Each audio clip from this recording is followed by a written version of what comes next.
Hello S1, Happy New Year. I'm going to go back through the acids and bases topic. So we'd nearly come to the end of it, but we did a lot of practical work, didn't we? So I just want to try and pull it all together and go through some of the theory. So what you need to know for the first bit is you need to be able to explain what the following terms mean: pH, acid, base, alkali, and neutral, and give examples of everyday acids and alkalis. So there's a kind of subtle difference between what a base and an alkali is. So, the topic is acids and bases, but we quite often, what we're working with is acids and alkalis. But we'll get onto that. So the pH scale to begin with, that is how strong an acid or an alkali is, and that gives you an indication of the strength. So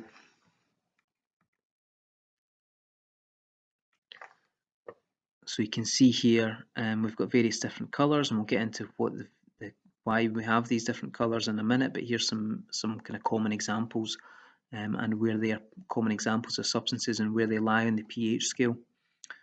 So have a think about this. I think you should know this now. So an acid has a pH which is below 7, so we're looking up here.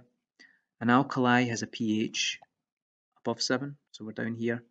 And a neutral solution is neither acid nor alkali, and we've got a pH of 7, so pure water. And I mentioned at the start, there's a difference between alkalis and bases. So a base is any substance which neutralizes an acid. So it could be a metal. For example, some metals will dissolve in acid to form a neutral solution. And an alkali is a base dissolved in water. So I think probably all the bases that we use were alkalis. They were all liquids that we used throughout this. And here's the pH scale up here again. So neutral solution, and then to the left is going down the scale, so that's acids, and then to the right is going up the scale, so those are alkali. So I haven't spoken yet about what the colour means, but before we got on to using universal indicator, which gave us those variety of colours, we used litmus paper. And litmus paper, all it does is indicate whether you've got an acid or an alkali, so it doesn't give you as much information or detail as universal indicator. And I wondered if you remember this. So what would you use red litmus paper for? So it is used to identify bases. Okay, so you touch red litmus paper to a base and it turns blue. And then blue litmus paper is the opposite. So you touch it on an acid and it will turn red. So blue litmus paper changes colour in the presence of an acid.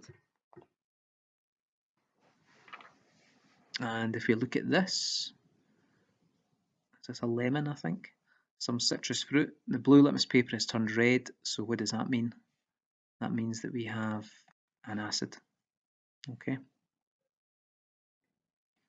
For this one, here's a bar of soap. The red litmus paper has turned blue, so we have here an alkali. It's not very satisfactory, that, is it? All the only information you're getting is whether or not you've got an acid or an alkali. So to add a bit of accuracy and give a bit more detail to whether you've got a weak acid or a strong acid or something which is very alkali, then you can use a substance called universal indicator, which we used in a number of experiments. So I'm confident you're pretty familiar with what colour you're going to get for which pH. So universal indicator can tell you exactly what a substance's pH is. And the next part of this, you want to be able to explain what a neutralisation reaction is and then give examples of common neutralisation reactions. So as a definition, a neutralisation is simply a reaction in which you mix together the appropriate volumes of acid and alkali to make a neutral solution, and you can see it's green here. So you'll remember from doing the vinegar cheats investigation, you started off with an acidic substance, and that was red in colour, and then you slowly added alkali, and once you had brought it back the colour to green, then that indicated that you had neutralised the acid. Sometimes, remember, it sort of jumped, didn't it, and it went from green up to kind of blue purple, so you didn't manage to keep it exactly neutral, but that's what a neutralisation reaction is. Some common ones that we discussed, remember this? So a bee sting's acidic, so you treat that with bicarbonate of soda, which is a base. On the other hand, a wasp sting's alkaline, so you would treat it with vinegar. I mean, I guess normally if you're treated with a bee or you get a bee or a wasp sting, maybe you can tough it out and you might not necessarily treat it. But yeah, you probably want to know if it was a bee or a wasp if you were going to treat it, because for a bee you'd want an alkaline solution, whereas for a wasp you would want an acidic solution.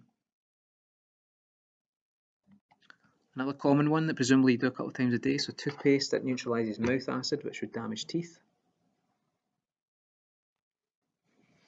Don't know if any of you are gardeners or if you've helped out anyone in the garden before, but different plants have optimum pHs. So what this means is they have a certain pH that they work best at, and in some areas, oh, there's the bell. It's lunchtime.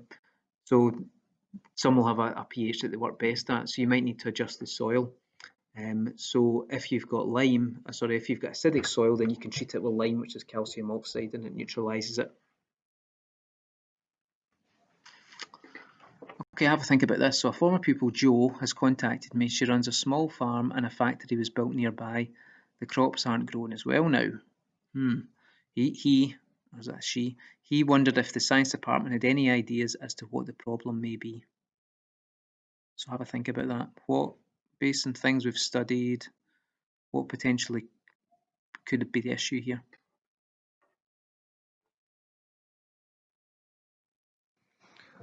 So I'm hoping maybe you kind of thought maybe that something or pollution from the factory had caused a problem in the soil, and that's what the case was. So potentially what could have happened there was acid rain, which changed the pH of the soil. So this last bit, and we didn't get onto this before Christmas, you need to be able to explain how acid rain is formed, describe the problems caused by acid rain, and also describe methods of reducing acid rain production. So what do you think for this? So acid rain is if it's acid rainwater with a pH below 5. Okay, so not just below 7, so that's still close enough to neutral, I suppose, not to be considered acid rain, but a pH below 5. Caused by burning, it's the same things which are causing climate change, fossil fuels, and it can be harmful to plants and animals, and it can also erode buildings. So sometimes you see statues that have had acid rain damage and they look like, their faces have melted.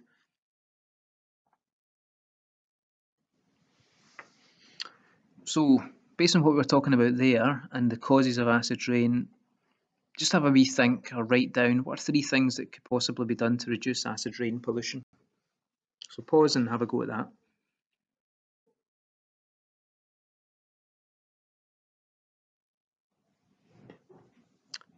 So if you think about it, if acid rain is caused by burning fossil fuels, then what you want to do is try and reduce the amount of fossil fuels that you're burning.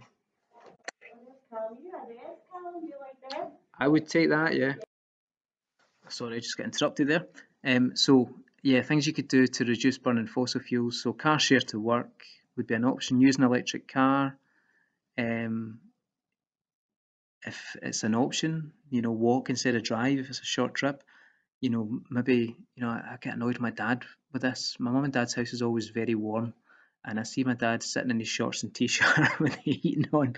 So I get on at him about that. So there's something else. Put a jumper on instead of your heating potentially. Buy locally. So I suppose if the food hasn't been transferred as far, as well, that, and also I guess if you're buying locally, you're not going somewhere to you're not burning fossil fuels by travelling.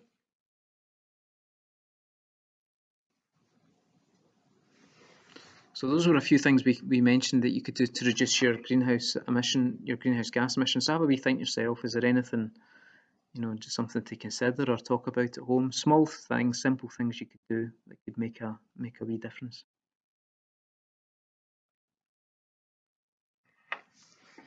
So just to finish off, to try and establish if you've done, if you kind of understand what we're doing, press pause and have a go at these 2 questions. So 2 acids and 2 alkalis you might find in your home. You've got potentially lemon juice, wine, vinegar, acids. There's some alkalis as well. And then number 2, in terms of pH, explain what acidic, alkaline, and neutral solutions are. So in terms of pH, you'd want to make sure, because they've had that in the question, you want to make sure you mention pH in your answer. So acidics, an acid has a pH below 7, alkali has a pH above 7, and a neutral solution has pH which is 7. Here's a couple more, so pause and do that. So a neutralisation reaction, so that is when an acid and alkali are added together to make a neutral solution. And then 2 examples of everyday neutralisation reactions. We went through a few, didn't we?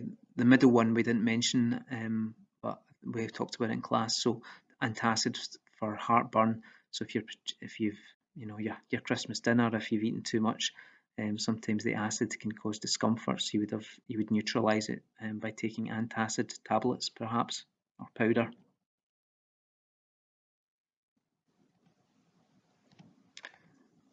And then the last one, so press pause again and have a go at this. So you've got 2 test tubes, acid A and acid B, an alkali, universal indicator, a measuring cylinder and a dropper.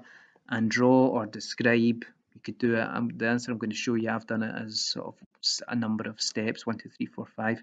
Draw or describe how you'd set up a fair experiment to find out how much alkali is required to neutralise each acid. So I want you to think back to your vinegar treats investigation, how you set it up and what you would do to investigate this. And the emphasis here, as you see, I've underlined the word fair. So how would you make it a fair experiment? So press pause, do a wee drawing or wee description of what you would do. So here's what I would do. So first of all, add 10 millilitres of acid A to a test tube. So you might have said you measure it out first using the acid. So you don't necessarily need to use 10 millilitres, but add a specific volume of acid A to a test tube. Then add 5 drops universal indicator. Then slowly add drops of alkali to the test tube, count as you go along, and record the number of drops in a table. Then number 5, repeat 1 to 4 for acid B, and this is the kind of important thing here in terms of making it a fair experiment, is you repeat it exactly.